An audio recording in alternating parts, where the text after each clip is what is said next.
내가 이 글을 쓰는 이유는 지금은 우리 곁에 안 계신 윤여홍 바오로 신부님께서 저희 부부에게 남겨주신 하늘나라에 대해 이야기하기 위함입니다.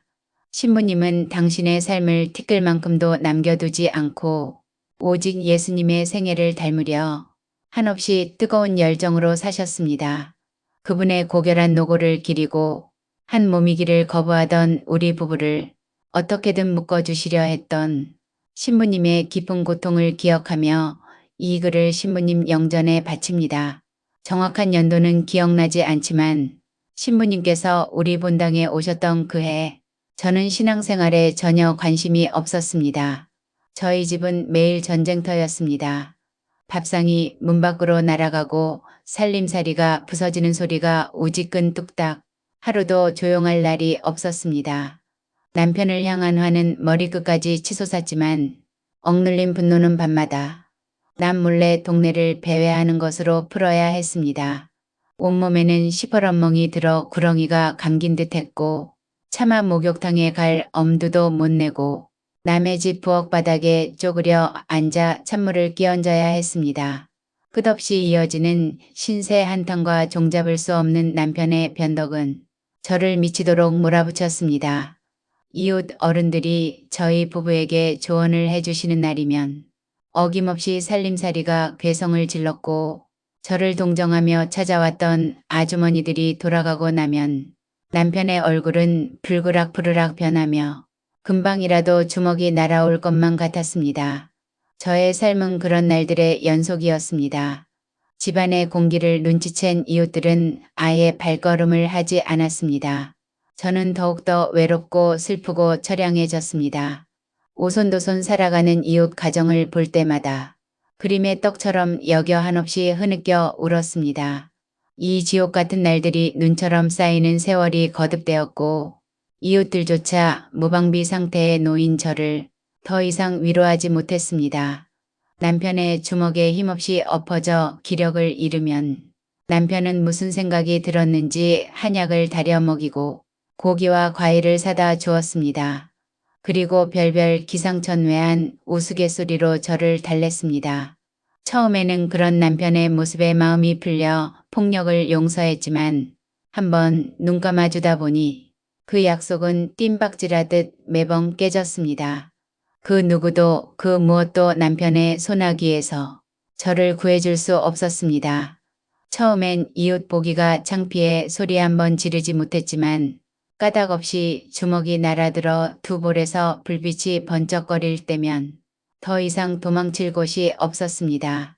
저는 부부는 일심동체라 믿고 서로 의논하며 사는 것이 옳다고 생각했지만 남편의 자학에 가까운 광기는 도무지 이해할 수 없었습니다. 영화 속 가난한 이들의 밥그릇만 보아도 눈물을 흘리던 순진한 저는 점차 몸을 사리게 되었습니다. 주먹이 날아오는 날이면 아예 그 자리를 피했습니다. 서로 웃음을 주고받는 시간보다 트집 잡는 날이 훨씬 많아 저를 괴롭혔습니다. 죄 없는 새 아이만이 저에게 달라붙어 떨어지지 않았습니다. 아이들 때문에 이웃 때문에 참고 또 참으려 했지만 소나기처럼 쏟아지는 남편의 매를 더 이상 견딜 수 없었습니다. 저는 아무것도 생각하지 않고 오직 남편의 매를 피할 생각에 무작정 집을 뛰쳐나왔습니다. 1시간이라도 빨리 이 고통의 땅을 벗어나고 싶었습니다.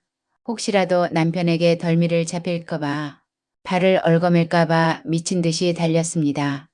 아스팔트 언덕길을 돌아 공장단지 쪽으로 향하다 오른쪽에 있는 성당이 눈에 들어왔습니다. 그날따라 성당 마당에 하얀 성모상이 이상하게 제 발걸음을 잡아 끌었습니다. 남편의 무서운 매만 생각하고 아이들 얼굴을 외면한 못난 엄마라는 자책감에 시달리며 성모상 앞에 쭈그려 앉아 울었습니다. 그곳에서 남편의 매를 피해 있는 동안만이라도 아이들 얼굴에 눈물이 흐르지 않게 해달라고 간절히 기도했습니다. 그러다 문득 왜 나는 가정을 잘 꾸리지 못하고 한밤중에 남편이 무서워 벌벌 떨며 울고 있을까 하는 생각에 저도 모르게 주저앉아 엉엉 울고 말았습니다. 얼마나 울었을까요? 희뿌연 달빛이 구름 속에서 얼굴을 내밀 때 남은 슬픔을 모두 삼키고 일어서려는데 그때 어떤 낯선 목소리가 들렸습니다. 여기 누구세요? 남편이 아니라는 안도감에 저는 가만히 일어섰습니다. 예전에 성당에서 배웠던 키 작고 눈빛 날카로운 신부님 목소리가 아니었습니다. 그럼 누구일까 궁금해하며 목소리의 주인공이 가까이 다가오는 것을 기다렸습니다. 희뿌연 달빛 아래 드러난 사람은 온통 검은 옷을 입고 있었습니다. 두려움에 몸을 사렸습니다. 바로 신부님이셨습니다. 성직자 앞에서 드러난 저의 초라한 모습에 어찌할 바를 모르고 벌벌 떨기만 했습니다. 혹시 우리 부부의 싸움을 알고 계실까? 한밤중에 뛰쳐나온 저를 어떻게 보실까 하는 두려움에 허우적거렸습니다. 적당히 둘러댈 말을 머릿속으로 떠올렸지만 입 밖으로 나오지 않았습니다. 웅얼해진 슬픔을 가슴에 품은 채 신부님의 수단자락 앞에 엎드려 울음을 터뜨렸습니다. 신부님, 나 좀 살려주세요. 저 좀 살려주세요. 처음엔 나 좀이라 외치다가 저 좀으로 말이 바뀔 때까지 신부님은 아무 말씀 없이 그저 서 계셨습니다. 침묵 속에 쏟아지는 눈물은 왜 그리 시리고 아프던지요. 얼굴에 시퍼런멍이 가시지 않은 상태였습니다.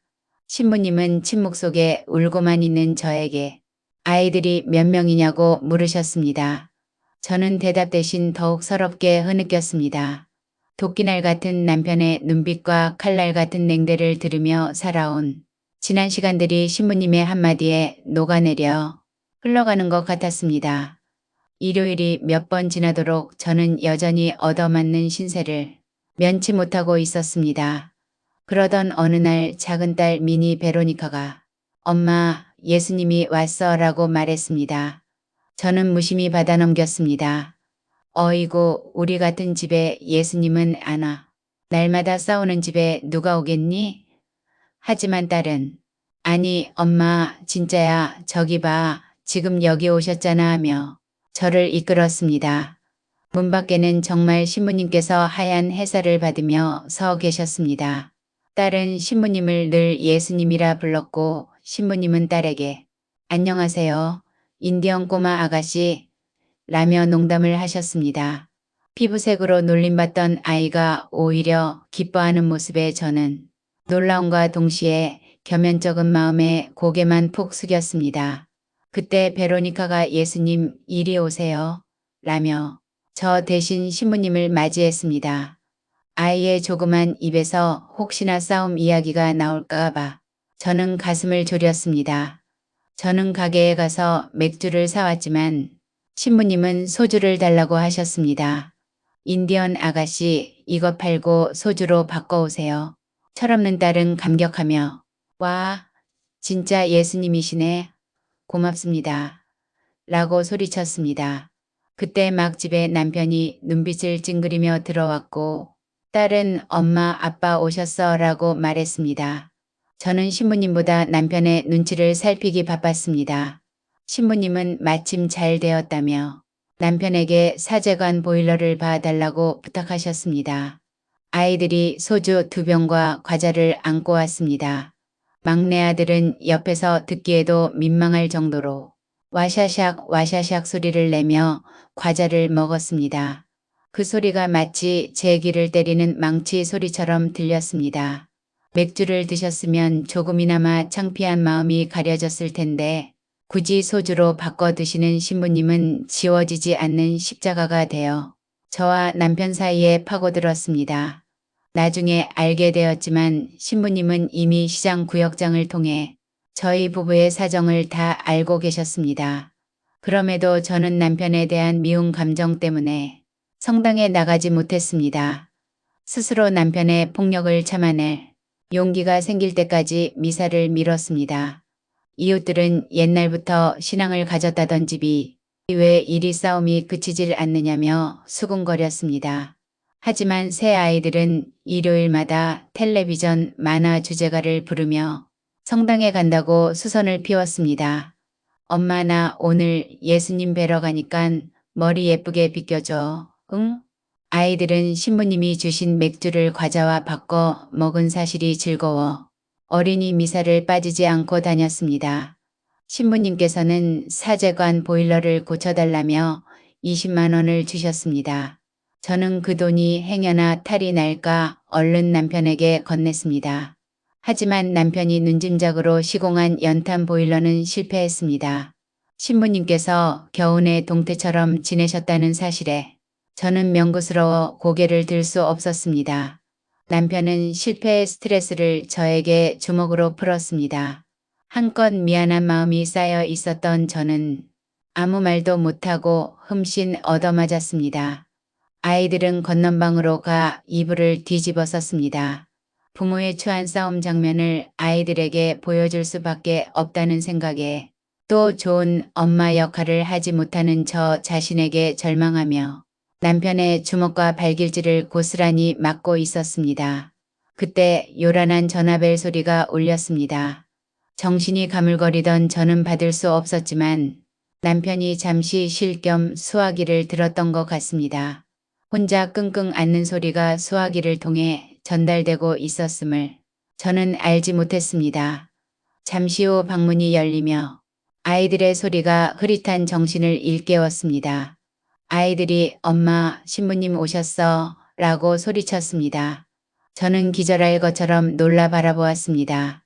머리끝까지 화가 나신 신부님께서 두 주먹을 불근 쥐고 방 안으로 성큼 들어오셨습니다. 난장판이 된 방을 보신 신부님은 급히 허리띠를 매는 남편의 폭력 현장을 목격을 하셨고 흐트러진 살림살이를 치우는 남편에게 호되게 매를 드셨습니다. 그것은 아내와 아이들을 공포에 떨게 하고 이웃을 불안하게 하는 폭력이 얼마나 나쁜 것인지 깨닫게 하려는 하느님의 매였습니다. 사실 남편은 누구에게도 얻어맞아 본 적이 없는 유명한 싸움꾼이었습니다. 서울 회원동 뒷골목에서 이길 때까지 싸움을 멈추지 않는 소문난 주먹이었습니다. 저는 그 사실을 전혀 몰랐습니다. 신부님의 손찌검과 꾸지람이 우리 부부에게 쏟아졌을 때 비로소 남편의 폭력의 뿌리를 어렴풋이 알 수 있었습니다. 하느님의 매를 실컷 얻어맞은 남편은 며칠 동안 끙끙 앓았습니다. 그제야 남편은 자신이 저에게 주었던 아픔을 깨달았는지 손찌검이 사그라들기 시작했습니다. 신부님은 시시때때로 우리 부부를 찾아오셨고 저는 마침내 성당에 나가기 시작했습니다. 남편에게서 멀리 달아나고 싶었던 마음은 하느님의 매가 있은 후 눈 녹듯이 사라졌습니다. 대신 아이들과 함께 사는 우리 가정이 다른 이웃들에게 어떻게 보일까 하는 생각이 가슴 한복판에 자리 잡기 시작했습니다. 손찌검이 없어지자 저는 아이들을 앞세우고 부지런히 성당에 다녔습니다. 그리고 겨우내 동태처럼 지내신 신부님께 남편 몰래 깨끗하게 닦은 구두와 두툼한 네일을 가져다 드리며 신부님 죄송해요 라고 말하는 것밖에는 할 수 없었습니다. 신부님은 그 추운 겨울 동안 단 한 번도 신자들에게 춥다거나 불편하다는 말씀을 하지 않으셨습니다. 어느 추운 겨울 아침 보일러가 돌아가지 않아 냉동실 갔던 사제관에서 해진 옷을 입고 손수 눈 쌓인 마당을 쓸고 계신 신부님의 모습을 보았습니다. 주방 할머니께서 친척들이 가져다 준 선물을 라면 박스에 가득 담아 두었다가 어려운 이웃에게 나누어 주시는 신부님 이야기를 들려주셨습니다. 그분의 삶이 십자가의 예수님처럼 제 가슴에 파고들었습니다. 남편에게서 달아나고 싶었던 마음을 짓누르며 우리 부부의 싸움이 신부님께 얼마나 큰 아픔과 십자가가 되었을까를 생각하게 되었습니다. 뜨거운 눈물이 자꾸만 흘러내렸고 저는 황급히 몸을 숨긴 채 참회의 눈물을 펑펑 쏟았습니다. 그리고 앞으로는 절대 부끄럽고 수치스러운 모습으로 살지 않겠다고 굳게 결심했습니다. 그 후 저는 매일 미사에 빠지지 않고 다니기 시작했습니다. 매를 맞아 지칠 대로 지쳤던 저에게 회개의 눈물을 주신 하느님께 진심으로 감사드렸습니다. 지독하던 배앓이 통증이 사라졌고 우울과 비관, 자살 충동, 반항적인 심리 등이 눈 녹듯이 사라졌습니다. 사람들은 저의 얼굴이 눈에 띄게 펴지고 예뻐졌다며 놀라워했습니다. 집안일과 남편을 대하는 태도, 아이들을 가르치는 모든 것이 소리 없이 다듬어졌습니다. 남편 때문에 죽어버린 줄 알았던 기억들이 되살아났고 저 자신을 굳세게 일으켜 세울 수 있는 힘이 가슴속에 자리 잡기 시작했습니다. 남편은 사제관 보일러를 기름 보일러로 개조할 궁리를 했습니다. 손재주가 뛰어난 남편은 보일러 시공을 위해 살림집 방바닥을 몇 번이나 뒤엎었습니다. 생활은 불편했지만 시원한 방법을 찾지 못해 애쓰던 남편에게 저는 괜히 방바닥을 뜯지 말고 기름통이랑 기계를 따로 만들어 선이 막히지 않게 하면 되지 않겠냐고 말했습니다. 제 말을 귀담아 듣지 않던 남편이 요모조모 따져보더니 곧장 철판으로 기름통을 짜고 서울에서 보일러 기계를 사와 시공했습니다. 주방 할머니의 허리 아프다는 소리가 좀 잠잠해지겠지라며 남편은 부지런히 일했습니다. 얼마 후 신부님께서 방이 따뜻하고 온수까지 쓸 수 있어 좋다는 전화를 주셨습니다. 많은 신자들이 신부님의 따뜻한 방에 앉아보고는 남편에게 보일러 설치를 의뢰했습니다. 남편은 하던 철공소 일을 그만두고 보일러 일만 하게 되었습니다. 저는 새삼 신부님의 배려에 고개를 숙였습니다. 이웃들의 태도도 달라졌고 집안의 불안은 가라앉았습니다. 제 몸의 시퍼런 멍은 아름다운 꽃으로 변하고 피부색은 뽀얗게 펴졌습니다. 이 모든 것을 하느님께 감사드렸습니다. 감사의 마음으로 할머니들의 레지오 회합에서 서기일을 맡았습니다. 돈이 없어 들꽃을 꺾어와 성모님께 바치던 할머니들의 모습은 참으로 아름다웠습니다. 젊은 자매들로 구성된 새로운 레지오 팀들이 분가해 나갔고 참으로 기쁘고 즐거웠습니다. 신부님께서는 아이들을 위해 성당 뒷마당에 놀이터를 만들어 주셨고 유아원은 정식 성모 유치원으로 출범했습니다. 신자들은 어려운 때 서로 돕고 살자며 헌금을 모아 출자하기도 했습니다. 수녀님들도 모셔와 우리들에게 하소연할 곳을 마련해 주셨고 성가대도 조직하여 성가를 배울 수 있게 해주셨습니다. 저는 레지오, 성가대, 유치원 총무 등 성당의 대소사에 팔걷고 나서게 되었습니다. 하느님께서 하시는 일은 줄줄이 포도송이처럼 열매를 맺는 것 같았습니다.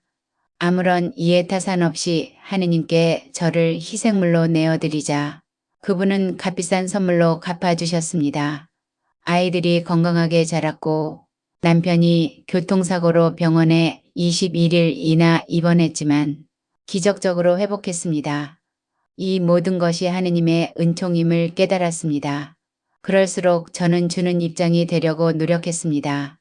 저의 욕심이 아닌 상대방의 고민을 덜어주기 위해 일일이 뛰어다니며 저의 모든 것이 하느님의 뜻에 맞게 이루어지기를 간절히 기도했습니다. 마침내 남편이 남성 레지오에 가입하고 사회복지분과 회장이 되었습니다. 신부님은 남편에게 교만하지 않고 오른손이 하는 일을 왼손이 모르게 하라고 당부하셨습니다. 잘 웃지 않던 남편의 입이 반쯤 벌어져 미소 짓는 모습에 저는 다시 한번 하느님께 감사드렸습니다.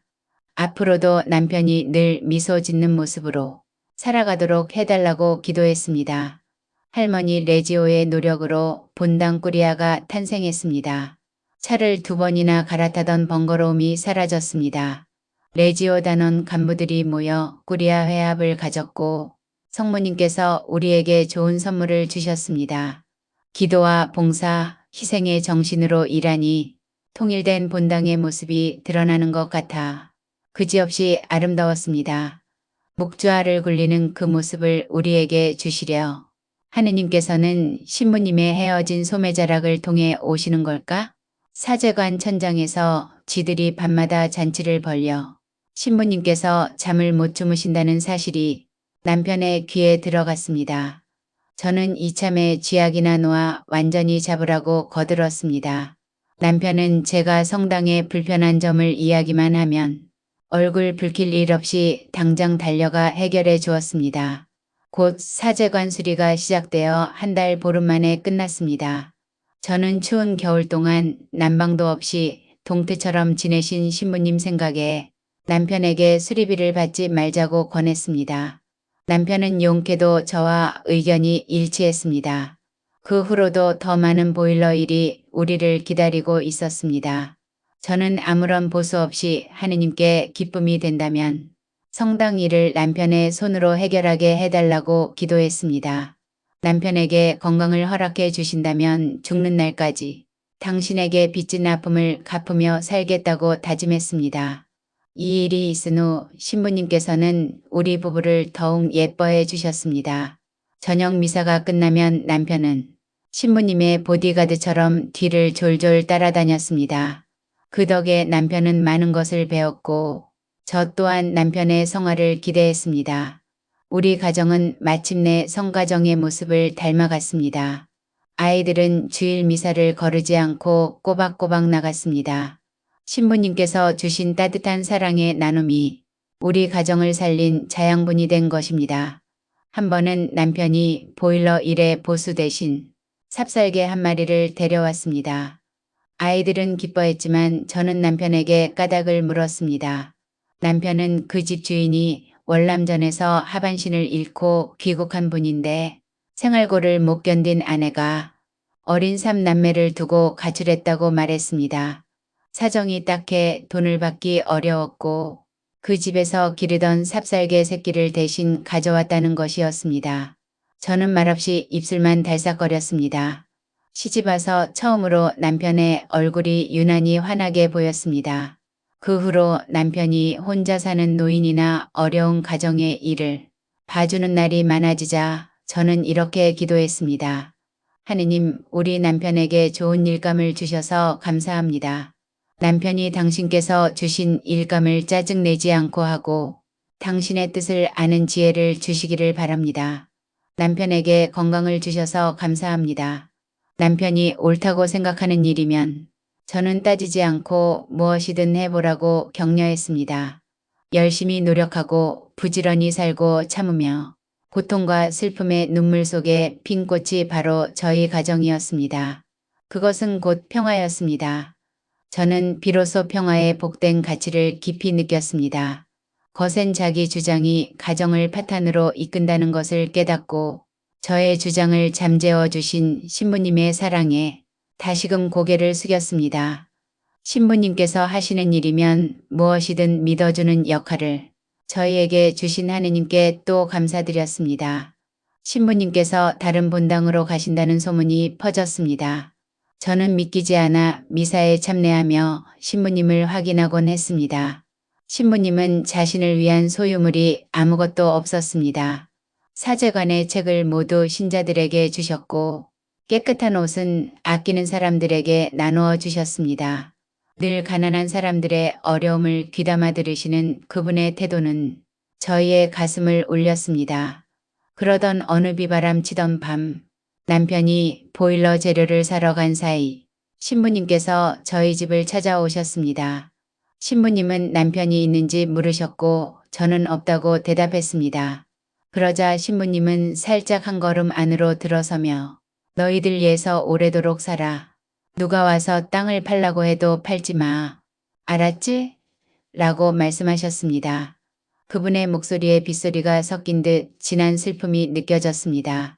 며칠 뒤에야 신부님께서 건강상의 이유로 휴양에 들어가셨다는 소식을 들었습니다. 모든 신자들이 발을 동동 굴렀습니다. 이럴 줄 알았으면 좀 더 잘해드릴 것을. 남편도 미사 중에 눈물을 뚝뚝 흘렸습니다. 저는 바늘로 찔러도 피 한 방울 안 나올 것 같던 남편의 눈에서 눈물을 보며 신부님의 가식 없는 보살핌이 얼마나 진실한지 뼈저리게 느꼈습니다. 신부님께서 뿌리신 사랑이 남편의 마음에 뿌리 내린 것을 확인하고 그분의 아릿하고 서러운 희생의 눈물이 저를 향해 웃고 있다고 생각했습니다. 신부님께서 건강을 회복하셨다는 소식에 저희는 기쁜 마음으로 찾아뵈었습니다. 신부님은 우리 부부를 보자마자 요새 너희들 전쟁은 여전하냐? 고 농담하셨습니다. 저희는 전쟁은 하는데 평화 전쟁을 하지요라며 웃음을 터뜨렸습니다. 하지만 신부님께서 직접 식사를 해 드신다는 사실에 저는 놀랐습니다. 쌀 한 마리 될까 말까 누가 갖다 주었는지 주먹만한 밤이 두어 대 그리고 귤이 서너 개 있었습니다. 냉장고에는 신자들이 담아다 준 배추 김치가 들어있고 소주 몇 병이 전부였습니다. 우리 본당에 계실 때와는 다르게 가난에 시달리고 계셨습니다. 서너 개 남은 귤 중 하나를 까먹은 사실이 내내 아픔으로 남았습니다. 그분의 청빈한 삶을 보며 물질적 나눔만이 진정한 나눔이 아님을 다시 깨달았습니다. 어떤 부귀영화에 파묻힌 꽃보다 아름다운 모습으로 다가오신 신부님, 그분을 뵙고 나니 마치 친정 아버지께 고달픈 속사정을 하소연하고 난 뒤처럼 편안한 안도감이 밀려왔습니다. 신부님은 참으로 저희를 편안하게 해주시는 영적인 아버지셨습니다. 그 후로 우리 부부는 신부님의 말씀대로 땅을 팔지 않았습니다. 주변에 5층 건물이 올라와도 신부님께서 강복해 주신 집이라며 어떤 조건에도 흔들리지 않았습니다. 신부님과의 시간이 배어있는 이 집을 정말 팔게 될까 봐 마음을 다잡았습니다. 추수감사절 미사 후 피곤한 몸을 이끌고 집으로 와서 졸음에 빠져들 찰나였는데 신부님이 우리 집을 찾아오셨습니다. 신부님 하고 소리를 질렀습니다. 신부님께서는 아무 말씀도 없이 그저 입가에 웃음만 머금고 계셨습니다. 그때 나의 머릿속에는 서너 개 남은 귤 중에 하나를 몰래 꺼내 먹은 사실이 떠올라 재빨리 가게에 가서 귤 한 상자와 양주 한 병을 사가지고 왔습니다. 신부님의 텅 빈 차 트렁크에 귤 상자를 싣는데 신부님의 차가 그분의 청빈한 삶을 닮은 듯하여 눈시울이 따끔거렸습니다. 신자들끼리 돈을 모아 지갑을 채워드렸더니 한없이 고마워하시는 그 표정에서 몰래 먹은 귤 하나의 아픔이 씻은 듯이 사라지는 기쁨을 느꼈습니다. 늘 죄송하고 황송스러워 몸 둘 바를 모르는 저를 신부님은 친정 아버지처럼 푸근하게 내려다 보셨습니다. 안녕히 가세요. 늘 건강하세요. 또 오세요. 저는 이 세 마디만 연거푸하면서 떠나시는 신부님을 보며 비로소 가슴속이 뻥 뚫린 듯한 평화를 느꼈습니다. 그러나 기쁨도 잠시였습니다. 1992년 11월 17일 윤 신부 교통사고로 사망. 신부님께서 선종하셨다는 소식은 온 성당 사람들을 슬픔에 잠기게 했습니다. 저희는 목이 메어 울기만 했습니다. 장례 미사에서도 모두가 굵은 눈물을 훔쳤습니다. 주님, 가장 청빈한 삶을 살다 가신 우리들의 신부님을 고이 받아주소서. 그분이 우리에게 주시고자 했던 하늘나라를 기억하셔서 영원히 빛나게 해주소서. 그분이 주셨던 하늘나라의 기쁨을 당신 품에서 누리시며 영원히 살아있는 하늘나라의 실천자임을 기록하게 하소서. 밀려드는 슬픔의 파도 앞에 나를 맡긴 채 신부님의 시신이 땅속에 묻히는 것을 보았습니다. 주요님과 동료 신부님, 수녀님들까지 한 분 한 분 손으로 흙을 퍼 뿌리며 그분이 하느님의 영원한 품에 안기기를 기원하셨습니다.